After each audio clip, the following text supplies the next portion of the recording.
Hello, what's up mga idol? So this is Mark Anthony Roscas ng Mark TV. So sa video natin ngayon, so nasa harapan natin ngayon si Realme 6i. Yan, nirelease siya noong 2020 ng March 17. Meron lamang po siyang 720 by 600 pixel, tapos 48 MP ang camera, video niya ay 1080p. Meron siyang 3 gram, then 5,000 mAh battery na 18 watts. Tapos pumunta ka sa about po niya, ay meron siyang Helio G80 processor, Android 11. Yan, tapos 64 ang kanyang storage. Nga pala, content natin yan ay Realme 6i kasi gagamitan natin siya ng smooth scrolling. Yan, kapag medyo lag na yung inyong mga Realme 6i, sa mga buhay pang Realme 6i dyan, so ito yung gawin ninyo. Punta kayo sa settings, then punta kayo sa Realme Lab. Yan o. Nakita nyo itong smooth scrolling, i-activate nyo lang yan.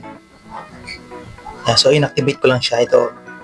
Itong Realme 6i na to, hindi to sa akin, sa misis ko to. So hindi niya na ginagamit kasi malag daw. So ginamitan ko siya ng smooth scrolling din, okay na. At binawasan ko yung mga storage niya. Nilagay ko sa micro SD card.